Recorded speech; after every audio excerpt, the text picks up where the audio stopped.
Well, folks, let's get started again. We have one more session to finish. Marta Arretche will be presenting the final chapter, which closes, as we say in Brazil, in Portuguese, fecha com chave de ouro, né? It closes with a golden key, the whole seminar. And we will have two discussants, Maria Hermínia and Kenneth Roberts, which are, excellent shining stars in each in their own right. And I will take my privilege as being a commentator and just say a couple words about what I thought about the book. I've been working in inequality since I can remember myself, since I was a kid almost. And it was a remarkable book for me to read, because usually when you work with inequality, you're working with the PNADs one year after the other, and you're looking at income, and did it go up, and did it go down, and the minimum wage, and blah, blah, blah, blah, blah, blah. It was great to have a book based only on the censuses. First thing when I read the book, I said, what, no PNAD? Weird, It's excellent to have a book based on the censuses, giving us 60 years. 60, right, or 50? 50. Right. 50 years of time, so that we can look at inequality with different eyes, from a different point of view. And what we see is something, I think particularly useful for us to see this in this time when, we're in this tremendous crisis where we've done a lot of things wrong, where everything is unraveling in Brazil, and not for us to, take into consideration the remarkable achievements of this period in terms of reductions of inequality, increases in inclusion, increases in political inclusion, as we've seen, reductions in inequalities in public services, as has been shown before. So I'm very, very grateful, both as an academic and as a Brazilian citizen, to this book and to this initiative. So that having said, please, Marta. Okay, thanks a lot for your kind words, Sergei. It's a pleasure to have you here.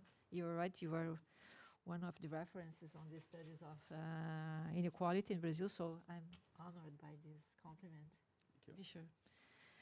Well, one of the main questions behind the idea of this project was to try to answer whether democracy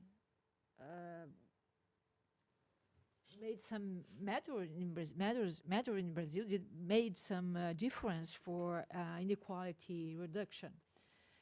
And so for any scholar nowadays currently studying inequality, we are obliged to face the contribution, to handle the contribution Piketty and his collaborators posed to the study of inequality. So that's where I will start to think about this problem based on the amount of data we have collected and examined and studied on this project. So I will start by revisiting, going back to Piketty's contribution to the study of inequality, and I'll dare to summarize Piketty's contribution by saying that his and his collaborators' challenge is based on three main arguments. One is that they argue that measuring total inequality, and they are talking about income inequality, requires including earnings coming from assets and property. So usual studies on inequality are based on earned earnings from the job market, mainly. And they say, no, we need to include earnings coming from the capital, to summarize. And so, for this reason, they argue that households, that tax records are superior than household surveys as data for studies, because household surveys underestimate the earnings of the richest. And this is a consensual statement. Most those that study inequality know that household surveys underestimate the earnings of the richest, not only because they might cheat the interviewer, but because records are subjected to many mistakes. And based on this, the comprehensive study they made, which is published on the Capital on the 21st century, Piketty says that at a certain point, that was not democracy that reduced inequality in the 20th century in advanced economies, but instead it was war and all the movements and all the reactions against war. And so the consequence is that democracy does not matter that much. In the theoretical consequences, the logical consequences, that democracy does not matter that much for inequality reduction. In spite of this conception, of this concept, what the metric Piketty massively employ became very popular. And the metric is we should look at how on the share of the 1% richest on the total distribution of income. So my argument in the paper is that this is an important metric. I will show in a minute how important this metric was for the study of inequality in Brazil. But the argument is that this cannot be the only metric for measuring income inequality, for the reasons I will say in a minute. So Piketty have an important influence on the studies on inequality in Brazil. There is a group of sociologists and economists, mainly based on IPEA, that has been furiously producing several papers, and they have shown, they are very rigorous, and they have shown that the current level of income inequality in Brazil is indeed higher than those values we've been obtaining with based on survey data. And so, according to them, the richest 1% gets 1/4 of total income instead of 15%, as most studies have shown up to then. If we take the long term path, they obtained that the share of total income earned by the 1% richest sharply declined under the 1946-64 democratic regime. Not to mention that the participation of Brazil in the war was marginal, so I suppose it has nothing to do with war. It's plausible to raise this hypothesis. And they showed that it sharply increased in the first years of the economic miracle, in the first years of the military regime, and it did not decline under the Workers' Party government. So, actually, according to their measures, it was steady.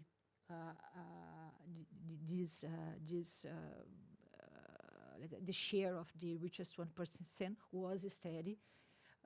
So they challenges many studies showing that inequality sharply declined under the Workers' Party government. So, what's the alternative argument? So let me say you that. Well, I'm going ahead. What's my alternative argument? From the 30s to 1988, the social policy regimes in Brazil, so there is a model of social policy regime that was created, launched by Vargas, and his main characteristics did not change, neither in the 1946 democratic regime, neither by the military. So the rules of entitlement to social policy were basically the same. And this these regimes produced a big divide, a huge divide between insiders and outsiders in Brazilian society. So this divide affected the job market. There were those occupied that were protected by labor laws and those that were not. Those that were in the formal market are protected by law, and those in the informal market are not protected. This regime also produced a big divide in pensions, because those that are in the formal market were entitled to pensions, whereas the others were not. In the right to healthcare up to 1988 in Brazil was attached to the link to pertaining to the job market. And as we saw by the chapters presented along this day, there was also a big divide in access to education and in access to basic service, not because of the job market, but because these people were better educated, have better skills, they were better off in terms of earnings and so. So this big divide existed in the 1946 regime. And many of the chapters of our book show that in this period, outsiders were excluded by many rights in all these policies what we were looking today. So in the chapter I developed a little bit more, but the argument is that looking at what happened with the bottom and the middle of the distribution provides a deeper understanding of the path of income inequality. So the argument is that the 1% metric is important, but it's not all. It's not enough to understand these big divide. What happens with this big divide I'm talking about. And so as a result, in Brazil, only 17 to 19% of people of the population declare their earnings to the tax authorities, because due to the concentration of income, 80 to 50% of the population does not declare their earnings because they are so low that they are exempt for declaration. So with tax records, we cannot have information about what happened with the bottom and the middle of the income distribution. And the second argument is that as our book shows, is that looking at services as well, provides a deeper understanding of the path of inequalities because of this mechanism of accumulation of advantages. Those that are insiders, they accumulate advantages on all dimensions. It's not only on income, it's on education, it's on services, it's on health, and so on. So what we try to do, and it seems to be a bit complicated, but it's not, or at least it's readable. It's to look at based on survey data from PNAD, the comparison.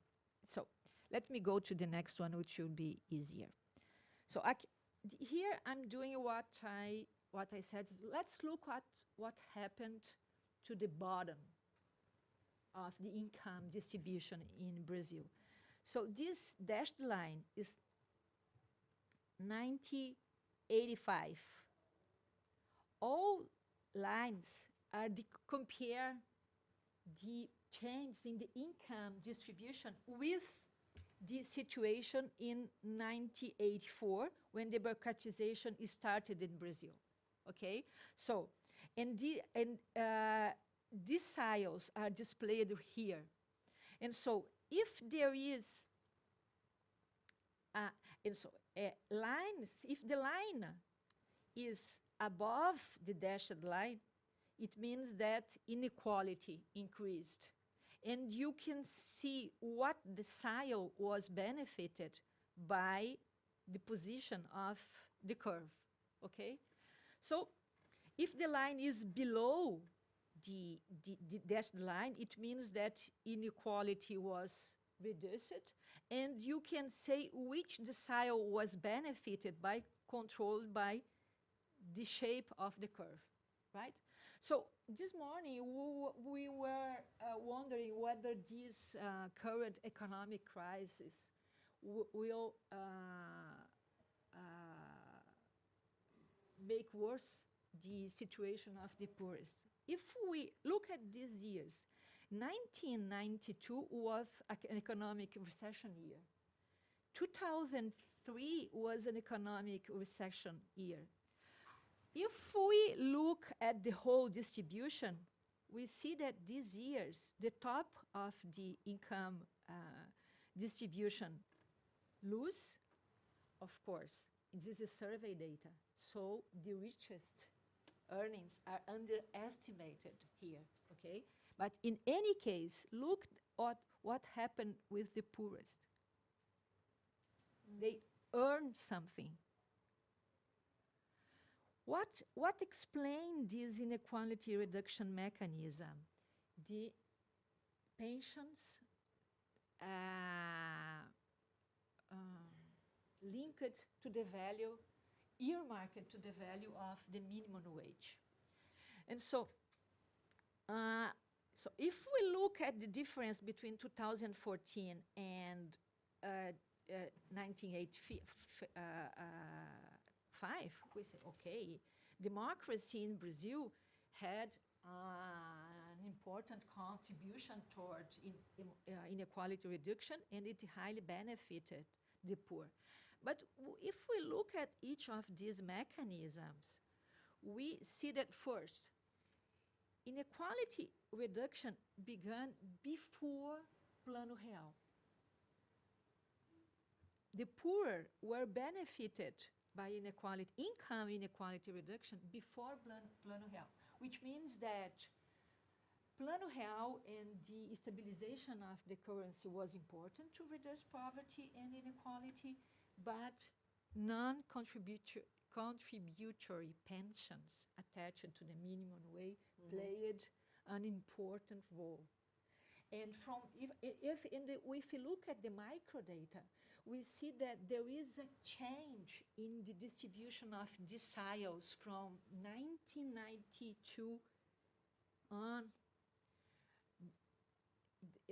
Well, we don't have information for 1991 because it was a census year, so This phenomena didn't occur in 1990.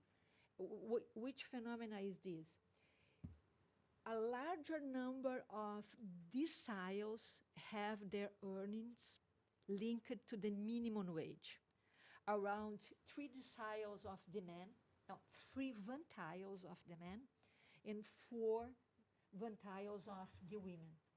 And this continues. This is a new pattern that emerged in 1992, which explains this valley, explains this valley, explains this valley. And so, and if we separate earnings from the job market, from pensions, we see that part of this phenomena is explained by pensions attached to the minimum wage, and part of it, particularly the change that affect women, is explained by the job market. So it seems that there has been a big change in this low-skilled workers world. Apparently, pensions earmarked to the minimum wage, but a threshold to the earnings in the job market, particularly for women. And so, looked at the very low end of the distribution, there was not a big change, which means that Bolsa Familia for sure played an important role in reducing extreme poverty, but its role on reducing inequality was much less important, let's say. And so there is a phenomena occurring here that has to do with the earmarking of the minimum wage to pay off pensions of low skilled, low paid workers and non-contributory pensions to the minimum wage.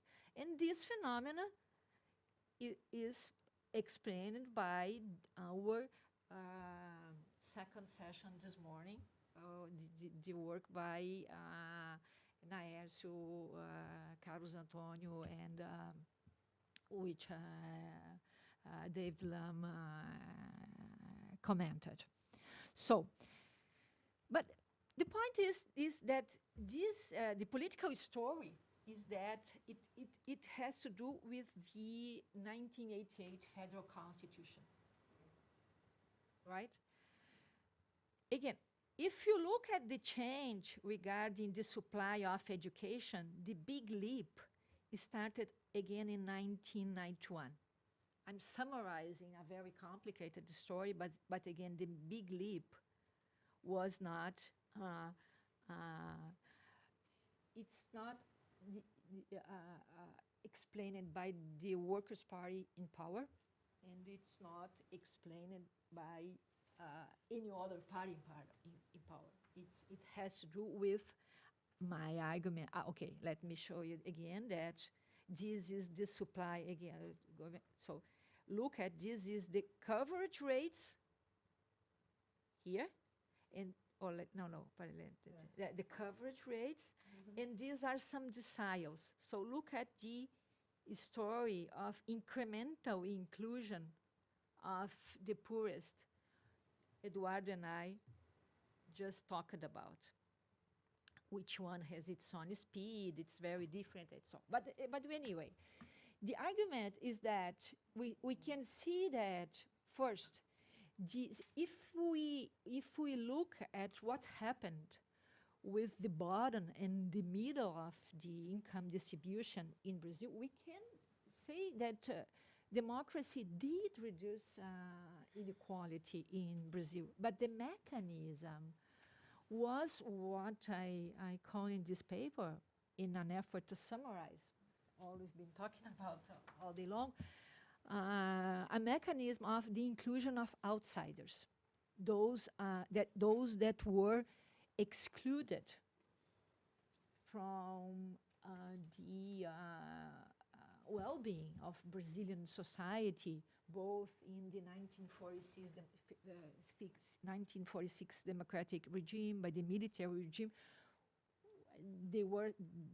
which indeed produce a big division between insiders and outsiders.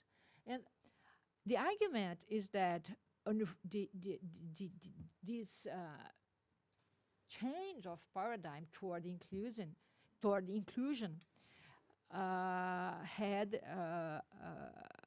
4 main mechanisms. The universal suffrage by the inclusion of the illiterate to the right to vote, by the constitutionalization of low-paid pensions, particularly non-contributory ones, to the minimum wage, by the constitution decision to delink health and education from any kind of payment or contribution. So health and education must be universal and free. And by the incremental inclusion of the poorest to the basic services with all the problems we've been talking about. But anyway, it's a trend. Okay, it's okay. It's too small. Can you see it? Oh, okay. Let me, I can make it.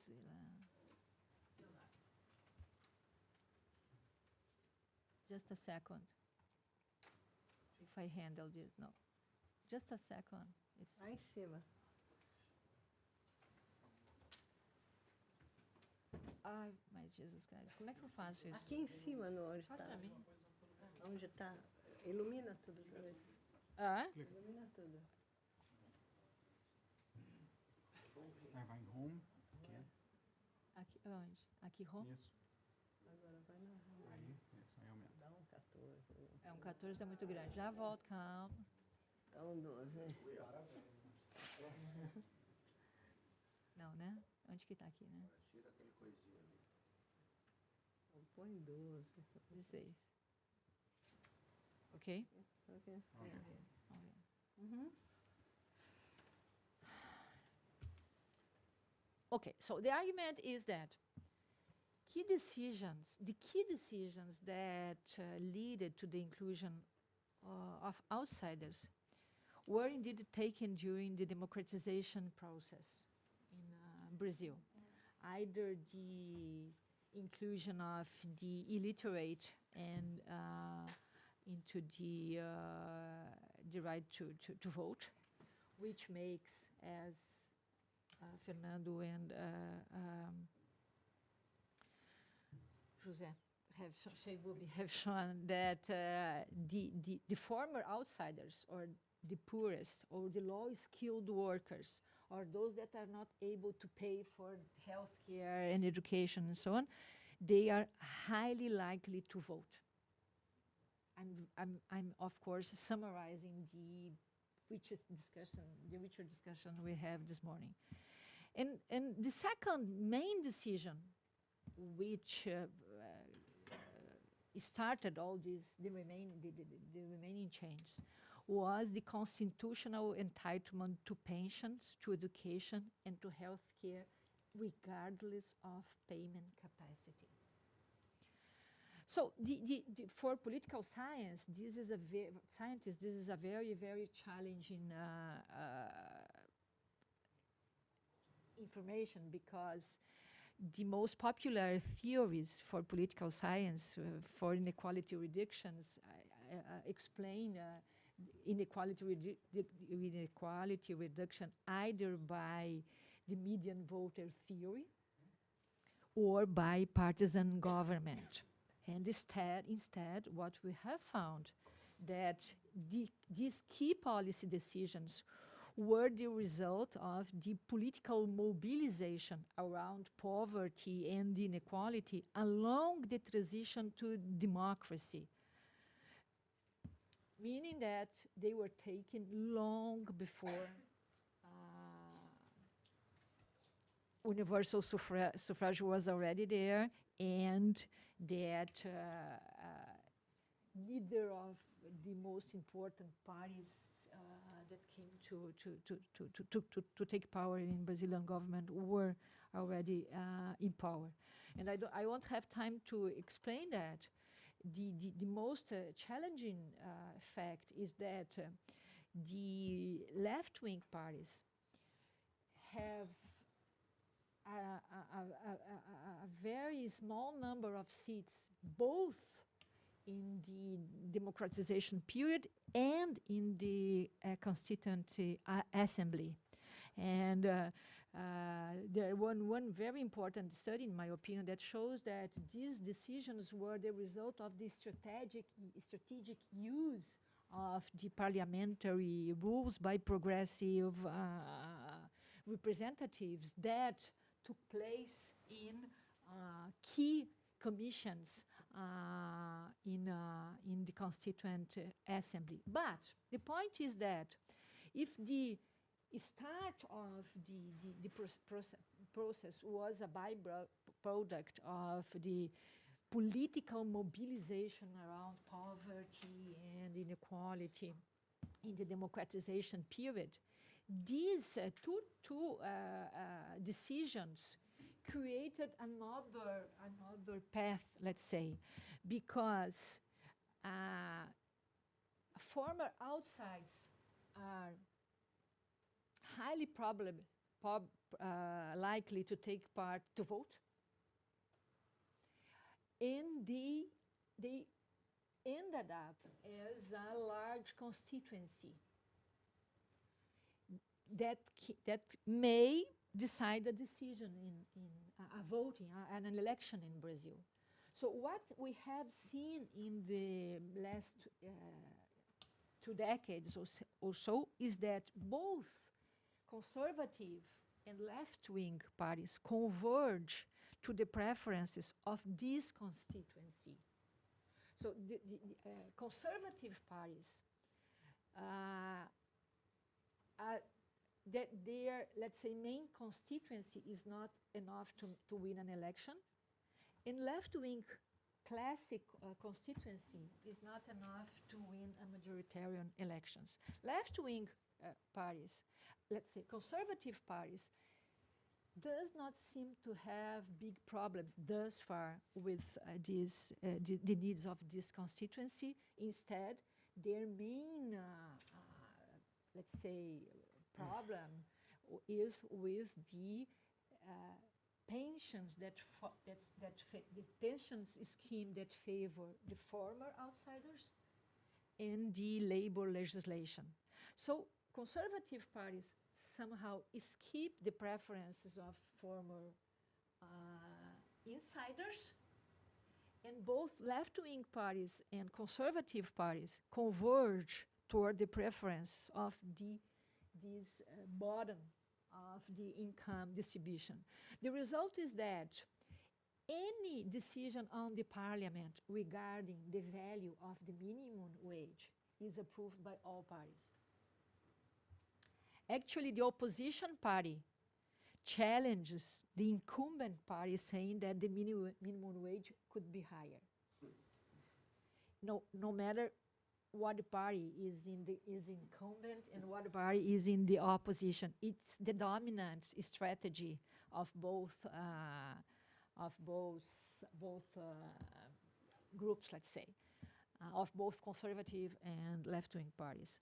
And any voting at the parliament on education spending and health spending is highly likely to get unanimous approval, which again reinforces this argument that convergence of preferences, of partisan preference, is not around the median voter, but it's around these low-skilled, state-dependent workers and constituencies, let's say. So,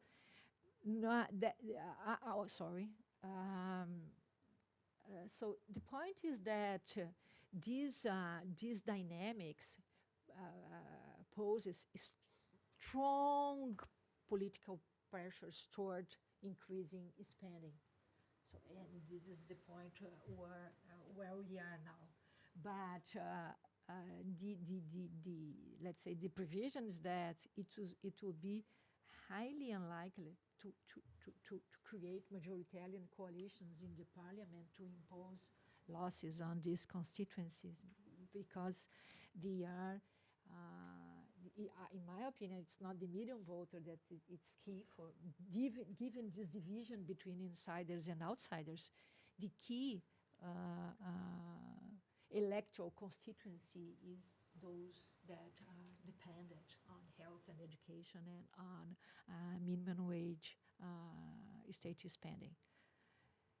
And so that would explain, in my opinion, this path of incremental inclusion of the former outsiders that now are a large constituency in favor of increasing state intervention in favor of the poor.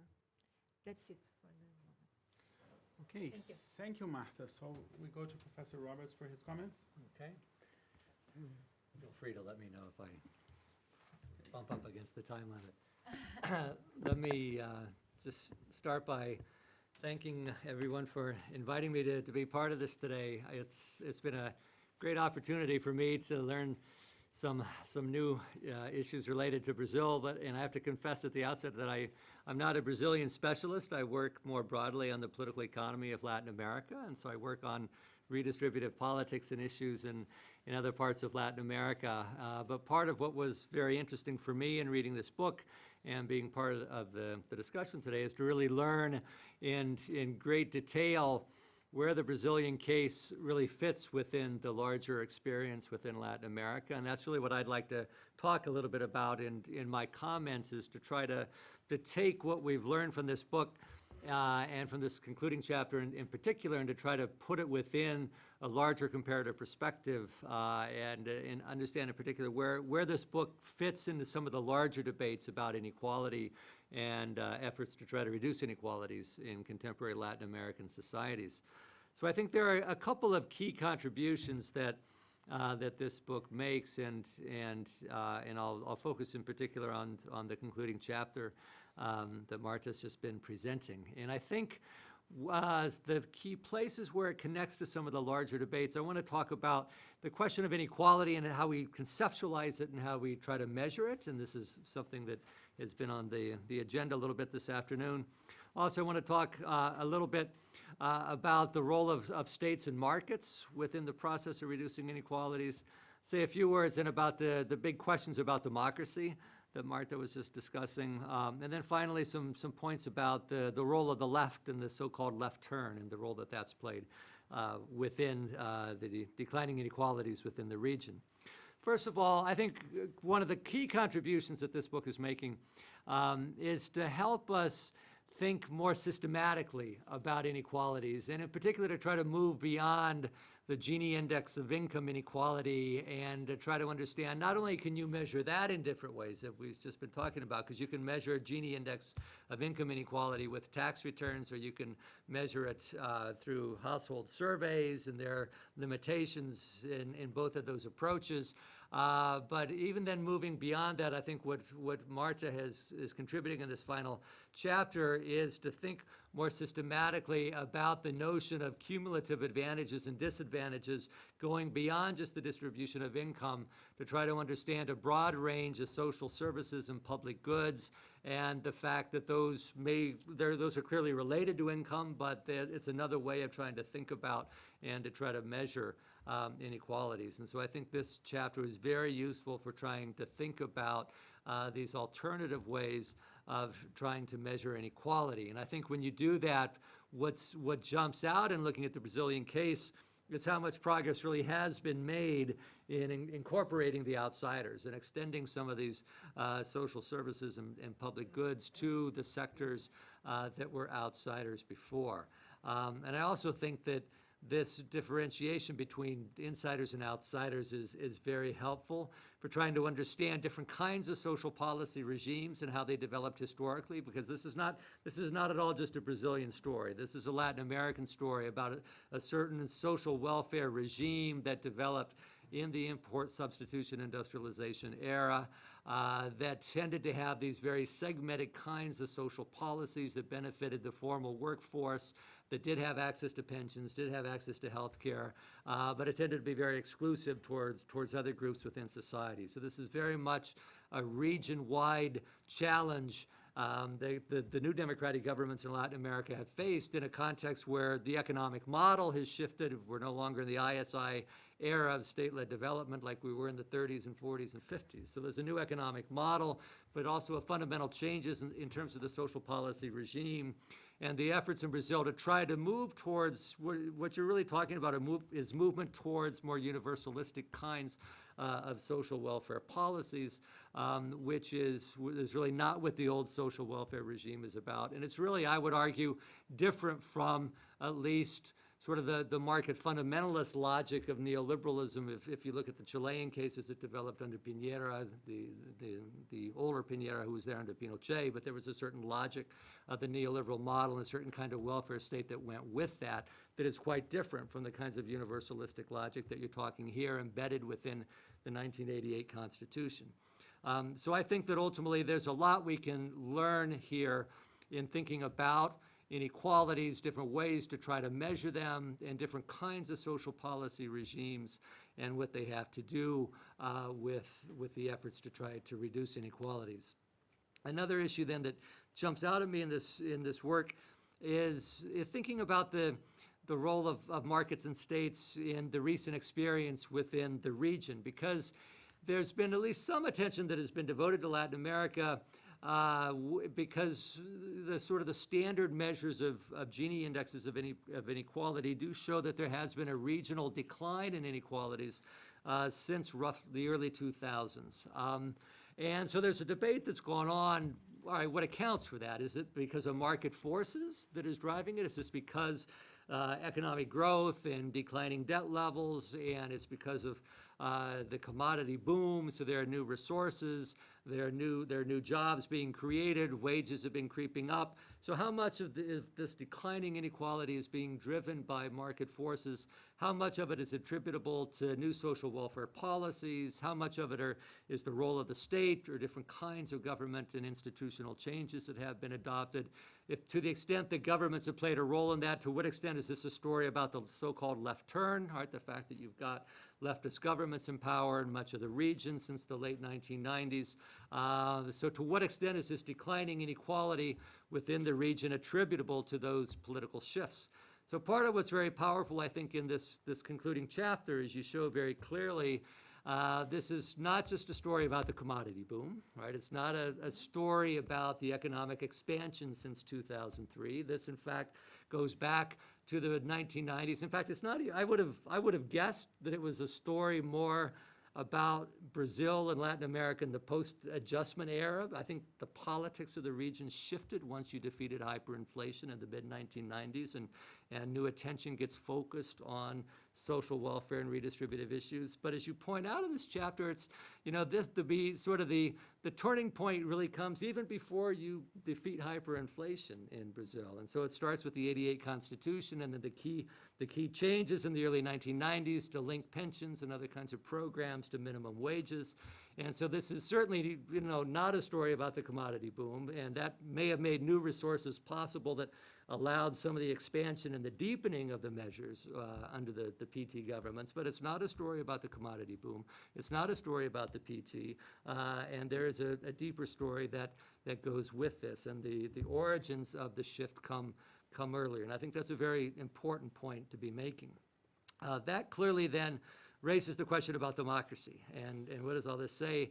To some extent, this does coincide with the democratic transition, or at least the adoption of the new democratic constitution in 1988. And in some ways, the broader Latin American story, it's interesting because you get these declining inequalities in the region in this, what I would call the post-adjustment era, after you get out of hyperinflation and you settle things down, and you do see these broad-based gains in much of Latin America, at least according to some measures. I mean, real questions as to whether we can really capture the extreme concentrations of income at the very top in the financial markets and everything. But leaving that aside and focusing on these other, the other, what we can measure, there clearly have been gains within Latin America. And Latin America stands out because basically every other region in the world in this time period, you see inequalities deepening.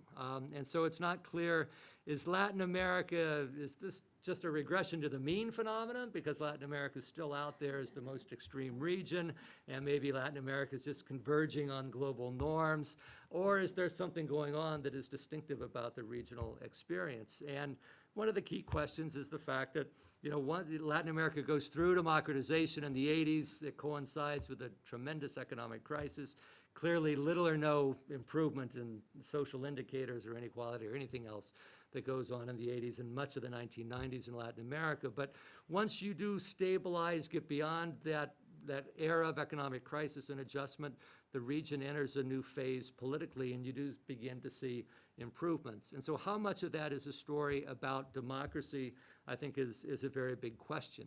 And in some ways, you debate a little bit in the chapter, the Meltzer and Richard model. I'm not sure if you all discussed that earlier today, but there's been a lot of debate in political science and a lot of criticism. These are very influential models, hugely important, works like Acemoglu and Robinson and Boyce and others that have a model of democracy as basically being about redistribution, because the median voter essentially, if you have highly unequal societies, that it tends to create pressures to redistribute. And I think part of what you do here is you demonstrate that democracy seems to be working and creating political pressures in a redistributive measure, but it's a different kind of causal mechanism. And I think that's very interesting, because you're talking about policies that are really not necessarily those favoring the median voter, who may in fact already be insiders and may not necessarily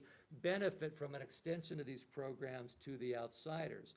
But you're talking in a context where you have recently enfranchised the outsiders. They have new political rights, and so the pressures to try to incorporate them potentially become quite important.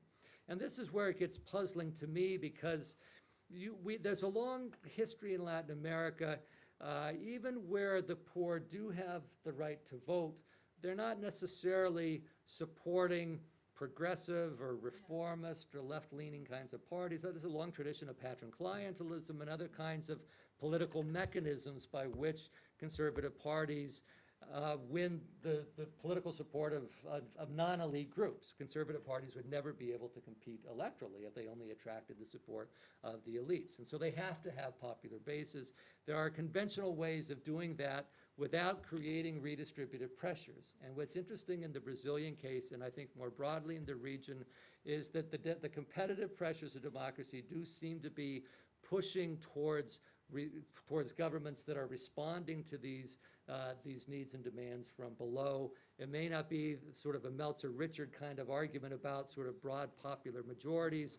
There's nothing inevitable that the sort of the lower middle class insiders are going to have the same interests as the outsiders. You make it very clear that in fact they don't necessarily have the same interests. And this is one of the challenges that leftist governments face, is there's no natural or automatic constituency or set of issues that unites those different groups. And yet I think what you see in the region is that there are possibilities to build coalitions of different supporters, including insiders and outsiders, that do benefit from the expansion of these kinds of policies. And I think you do see them having some effect within the region. And I think this jumps out in the concluding chapter, and I think it's an important contribution. So I enjoyed it very much, and I'll stop there. Thank you very much, Professor. Let's take you to Professor Maria Hermínia now. Oh, thank you. I repeat once more, I'm very pleased to be here and to discuss this chapter. This is an outstanding chapter and an excellent book. A book I think will be a reference to those who will study these issues in the future. And I also will repeat Sergei. I think that at a time when Brazilians of all sorts, common people, leaders, academics, are blinded by the fog of economic and political crisis as much as by political polarization, I think that is even more important to look at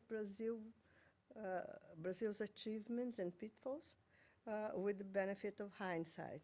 And I think that's exactly what the book does, and does in a very competent way. My observations are a little bit similar to those of Kenneth. I'll address some issues he has addressed in the different way. I have, in a matter of fact, 3 points that refer to the originality of the process you are describing, its meaning in terms of what kind of protection system we have built, and what you think about the possibilities of further progress. All chapters, beyond describing the different ways in different focus, this process of change and reduction of inequalities, mobilize domestic factors to explain it. Okay. But nevertheless, how much of these changes are due also, and to what extent, to some what we could call external factors? In the matter of fact, much what have happened, as Kenneth has stressed, had happened in Brazil, happened also in our neighbors, in our neighbors' country, and other emerging countries. Brazil is not the only mid-income country to have been successful in reducing income inequalities recently. Brazil is near the average of the GDP per capita growth and GDP per person employed growth rates. It's also near the average of the group in terms of evolution of education results, measured by the increase of number of years at school, while income inequality reduction, measured by the Gini index, has not been especially huge when compared to other mid-income countries. How to think about this? Because there are a lot of co-movement, co-variation in different countries. Can we attribute it then only to domestic factors, or is there some shared common conditions, at least, that can be introduced in the explanation? What are we confronting? A series of countries that go through a process of transformations and reduction of inequalities, as if a process of concomitant variations of similar independent national trajectories, or is there a common or shared condition that can explain it, at least in part, and must be introduced for us to understand what happened? Because what could we think could be a common condition? Only democracy, other things. Moreover, what is really due to policy choices, and how to account for the issue that different policies put in place by governments with different political leanings are leading to similar results? How can we think about this? As a political scientist, I tend to agree with Marta that policies and also politics matter, but I think we should look this with caution, since we are based only in one case, and when we look around, similar issues and similar processes are also occurring under different political circumstances. Okay. My second point is a question for you. it's about the outcome of this different process of poverty and inequalities cutbacks, especially in terms of the social protection system that emerge from this pathway of transformation. Do you think we could say that we are in presence of the establishment of a kind of basic universalistic model in the terms defined by the IADB and the group of specialists that were gathered by the IADB in 2005? If so, let's suppose that this is the case. Basic universalism provides transfers and free or subsidized access to services like healthcare, childcare, basic education, labor market training, not to every citizen, regardless of their income, but to the huge crowd of those in need, to the lower income groups. Basic universalism is certainly what could be and should be done under the circumstances, and is probably the best possible solution available to mid-income countries. It can be very, very effective in positively changing the lives of the poor. Nevertheless, it has limitations in further changing inequalities of different sorts. By definition, if we are in presence of basic universalism accepts a certain level of embedded inequalities of access to benefits and services that sharply diverge in terms of quality, and the issue of quality came in different presentations today. In terms of quality, as we go up the social ladder, and consequently it conveys different opportunities and different services of different qualities to different groups of the society, and in doing so it conveys different opportunities of upward mobility and life choices for Brazilians of different social backgrounds. Perhaps, and I'm not sure, there is a basic universalism trap as much as a mid-income trap, both far from easy to overcome. And I'm not sure that neither we nor reformist politicians know how to do it, know how to go further in the direction of reducing inequalities when you are in this kind of system.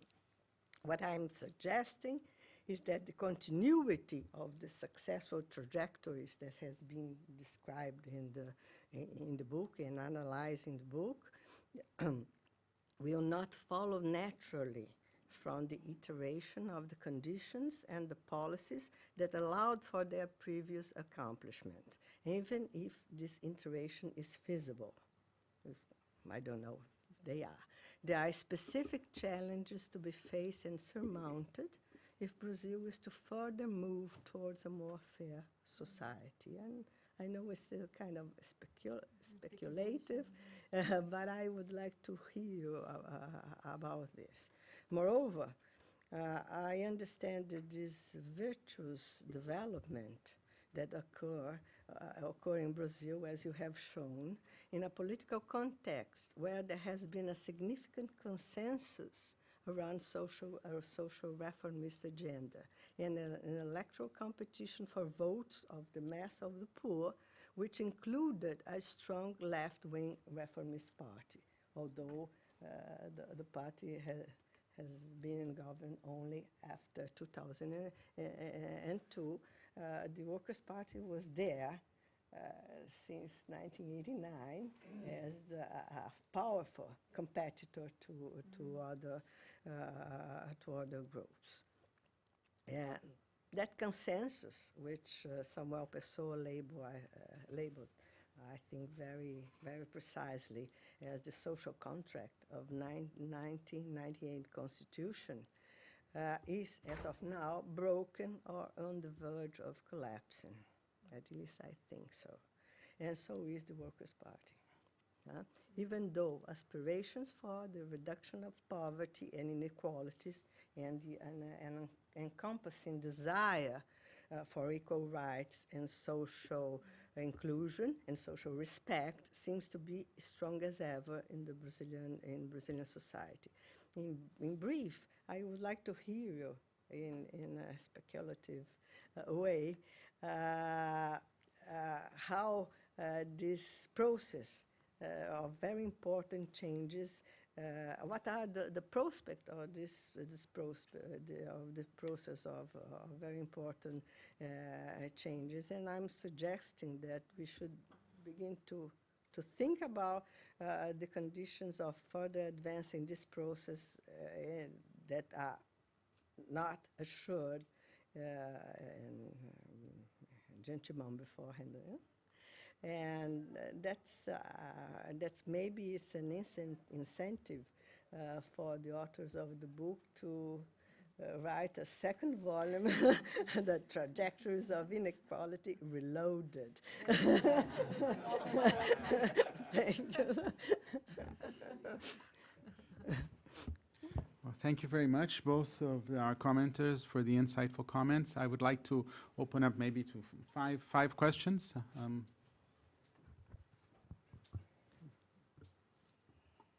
We need a...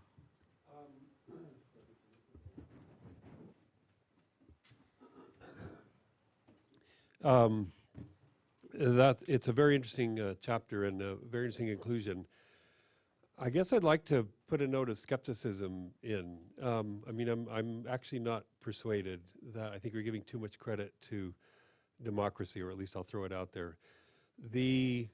If you did your generalized Lorenz curves just for wages and left out all the pensions, they would look almost exactly the same, I think. I mean, I've done a lot of graphs of the growth of wages at different percentiles, just using wages.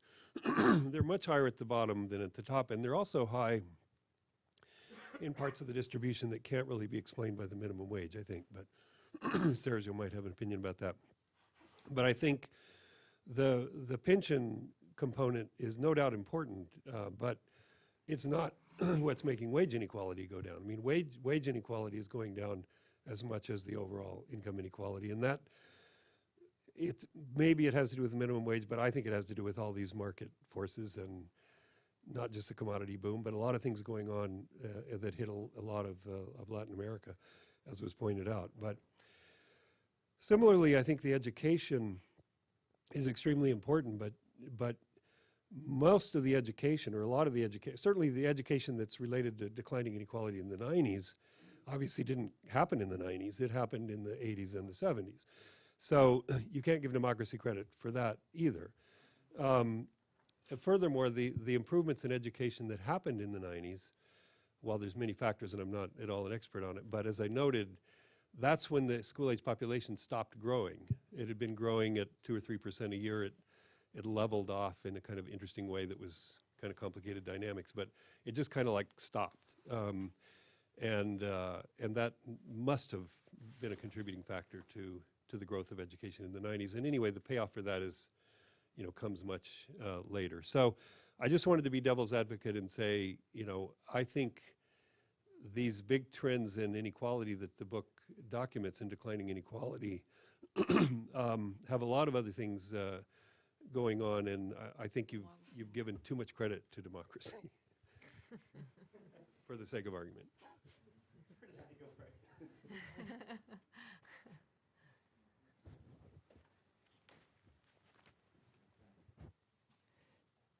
Well, a brief question, Marta.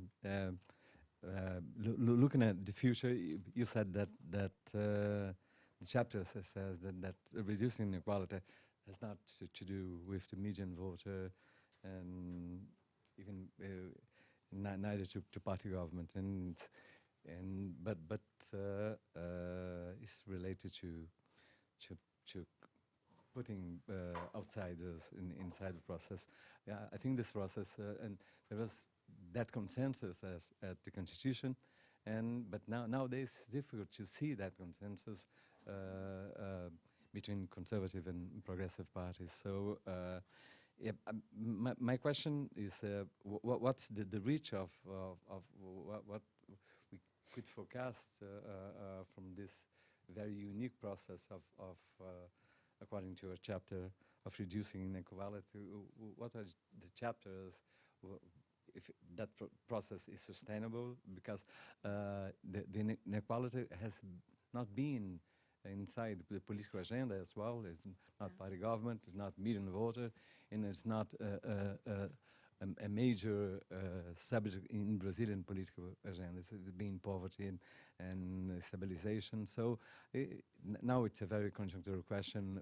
What if some people fear that there can be a kind of backwards regarding some prospects of reducing poverty and inequality. So it's just this unique process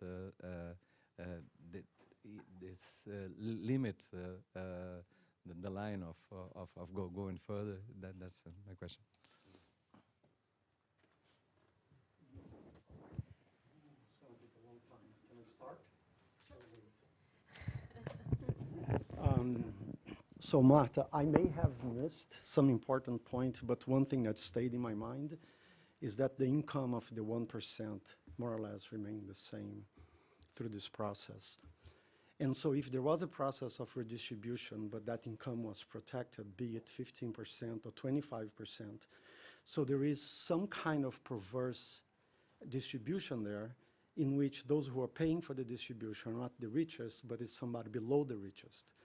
Now, if it's 5%, 10%, so assume that there is an income, a level of income, a big chunk of the income that is not touchable, and all these things that are maybe causing the distribution, pensions and other services, they have to be paid, but they're not being paid by those people. So it is a little bit of a perverse process in which so that's just what I wanted to.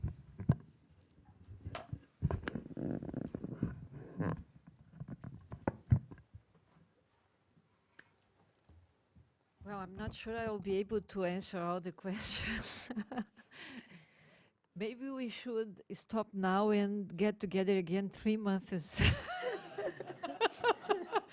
After producing the trajectories reloaded.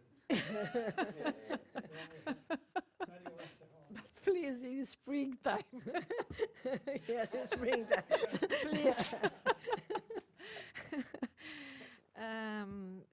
These are very challenging questions, and I'm sure I won't be able to answer all them.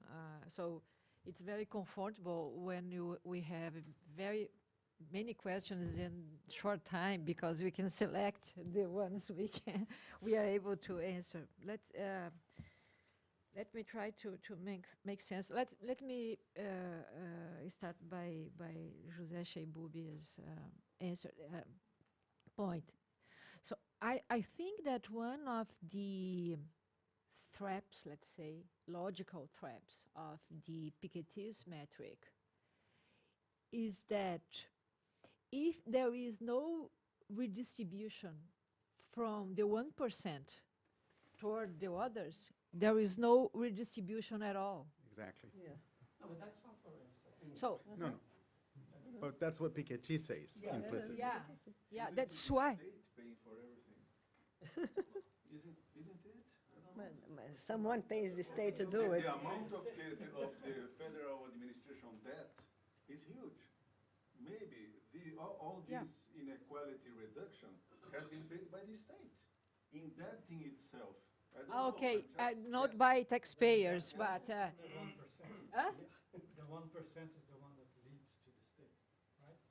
The That's the 1%. Piketty stuff. Yeah, Piketty stuff. Who funds the public deficit? In Brazil, 1% is 20 mil reais or more. It's not a lot of money. That's the 1%. By month. No, the one. Yeah. We are, The many of us are in the 1%. 0.5% richest earn around 4 4.5 million reais a year. So a year.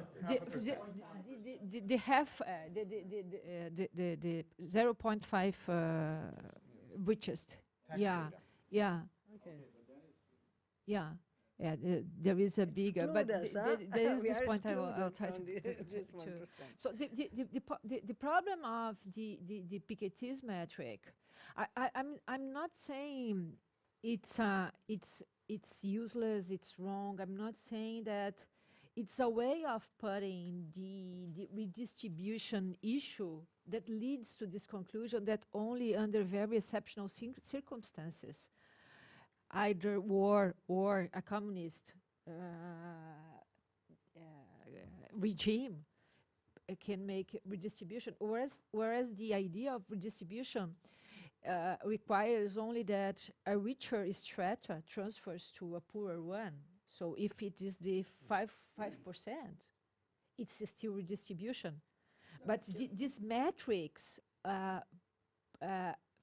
puts very extreme standards for redistribution to be achieved. I mean, my point is not to defend Piketty. Right? No, no, yeah, but the point is that it is at the limit. You know, of course it's redistribution by definition. From some group and you're putting it in the hands of other groups. But there is, there will be a much quicker limit to the equalization of the incomes than if you're distributing across the entire pyramid. So this process that we are saying, you know, it happened very fast and may end very fast, and not because of the crisis, but because of the way that is being done. Because you're taking for those who have relatively more, a little more, to those who have nothing. So anyway.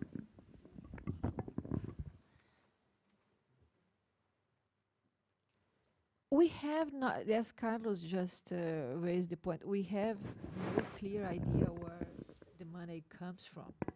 Part of what we know is that nowadays is that the tax system in Brazil is really unfair. Really, really unfair in the sense that this richest 0.5% pay around 1 to 3% of their earnings in taxes, whereas all of us that have their earnings taxed on, yeah, those for sure pay taxes, but it's not. But the point is that the data shows that there is some redistribution toward the poorest that can be observed if we relax on this assumption that redistribution requires expropriating the 1%. And if they are not expropriated, there is no redistribution. So there are, but we need to move from this requirement to understand the rest and put the following questions. That's the point. Well,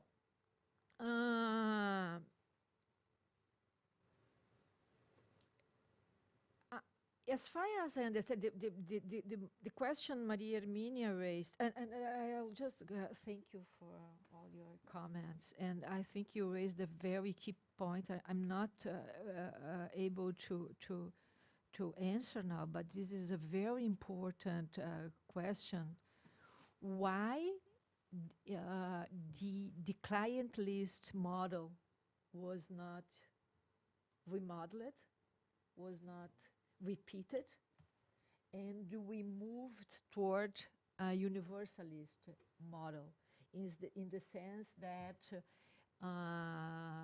the ideal is that everybody is entitled to basic service regardless of any political alignment of any. This is, I think it is a very, very important. It's similar to the point Dan raised this morning. Why select by illiteracy? Why? Because there were other available models. So this is I think it's a very important point. I'm not able to answer, but this is a very important point. I think that now trying to connect Maria Hermínia questions and Carlos one with refers to funding. What we observed is that under the commodity boom, collection of revenues raised, and so redistribution of tax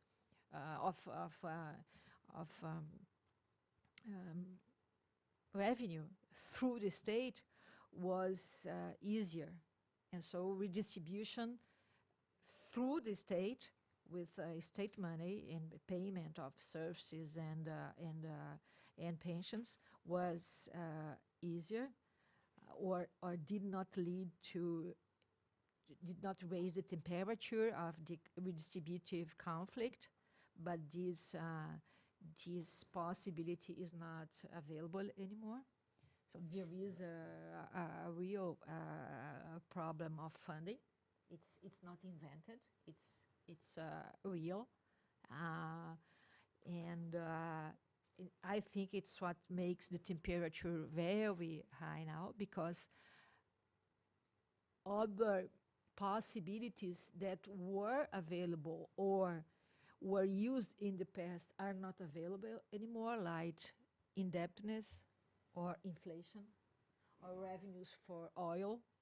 So these were, let's say, easiest strategies, but they are not available anymore. So the conflict now is between taxing and spending, and so it turns out to be a domestic redistributive conflict we are living now, and that's what we are going to see in the future. And there is nowadays in Brazil a big debate around the role of the minimum wage. It's not an easy question. There are those that are since 1988 in favor of cutting this kind of spending, those that are in favor of preserving it. It's actually a redistributive debate, and which is not of course be solved by debates. It will be solved by political conflict. So we are going to see in the next future. But I think that external factors were important to explain the margin of maneuver to fund all these policies, but the main conflict is domestic. But again, it's all that I can say at this point. I think going to the universalistic trap, we have a normative goal toward universalism in Brazil. But as Eduardo has mentioned, if we look at quality, there is a huge inequality in the supply of services. There are huge challenges on this regard. So this basic universalistic model is still a normative goal instead of reality, but I think that it plays a key role in the redistributive dispute. I agree with David that demography, market forces did play a role on that, but I'm trying to understand the role of democracy. So I wouldn't go so far as to say that it didn't play any role. I believe it did play, but it's a very there are many things going on, and I believe, I think that I provided some evidence that decisions made during the transition to democracy were very important to what happened afterwards. But anyway, it's a point to debate. The argument, Nelson, is not that it has nothing to do with the median voter theory. The argument is that if we look at the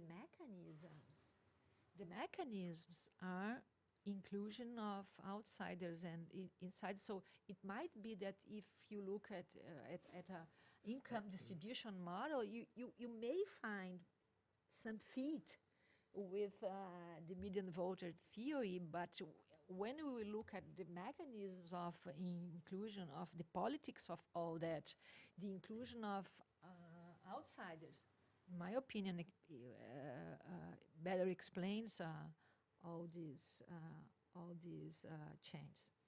So, but let me.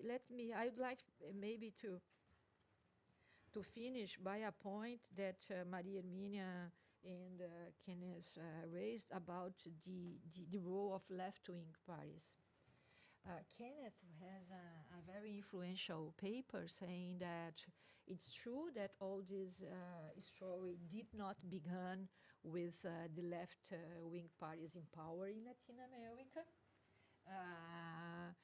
And his argument is that it does not imply to say that left-wing parties, because all theories in political science that say that left-wing parties, competitive like left-wing parties in democracy, are a key condition for redistribution. And so there are some authors in Latin America that say all that happened in Latin America has to do with left-wing parties in power. But evidence show that the process began long before. And so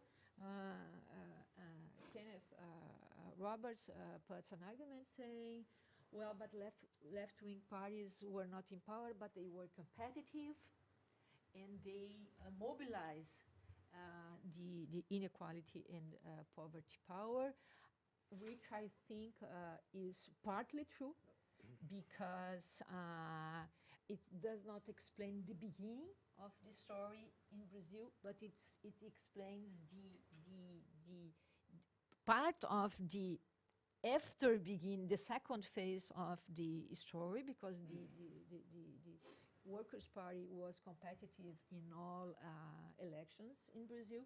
It went to the second round in all elections in Brazil, almost all, yeah. No, all. Yeah, but it was between Lula and Collor again. There was a second round. Yeah, there wasn't a second round, but the They were the Yeah. challengers. there were other challengers. Yeah, then they became the Workers' Party and the coalition.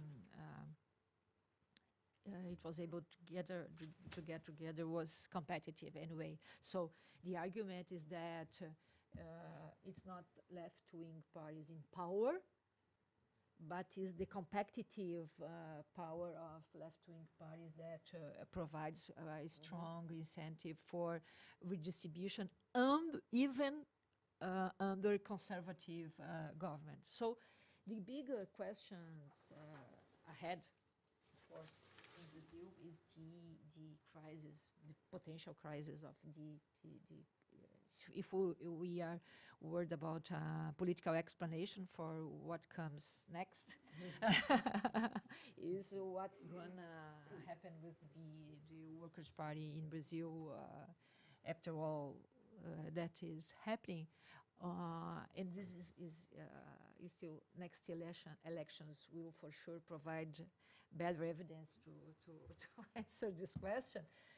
But the point is, I think, that the preferences of this constituency will still be there, in spite of which party will represent this preference. Let's imagine that there are two possible scenarios. So the Workers' Party is able to survive because it was successful in preserving its constituency, or the Workers' Party will face a big electoral defeat in the future. But the need of this constituency will still be there. And some organized party, some organization will occupy this political space anyway. So you disagree? No. No, I think.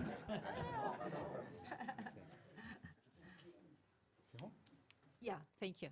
Okay, and I'd like to thank this excellent debate and the excellent table. Thank you very much.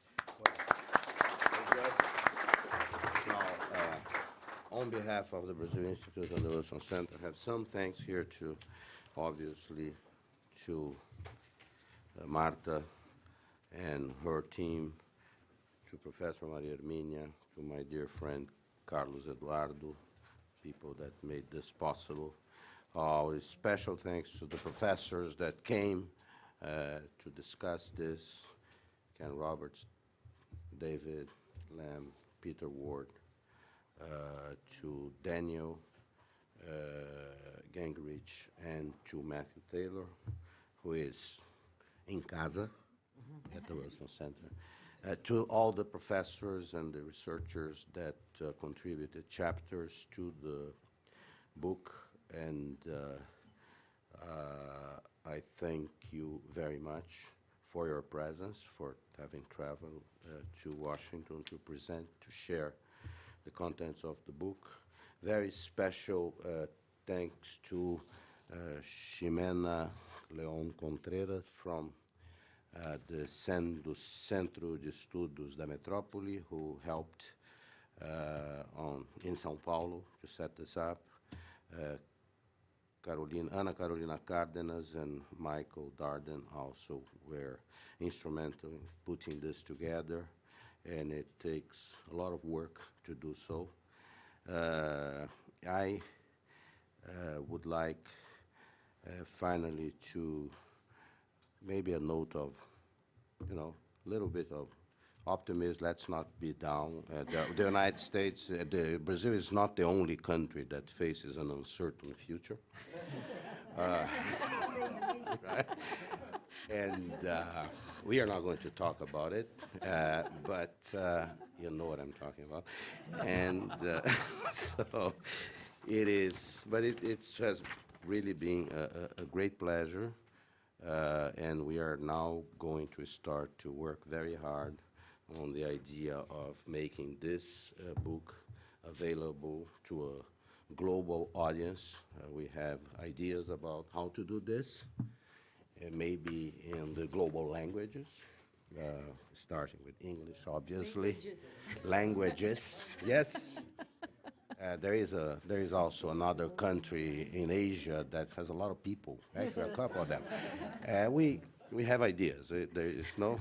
We always try to explore those ideas, but it has been a real pleasure, and I wanted to thank you very much. One final note: we had about 3,500 views, and we had enough people following this proceeding online with us to increase this audience to about 50 people. So we had the ones 30 plus here.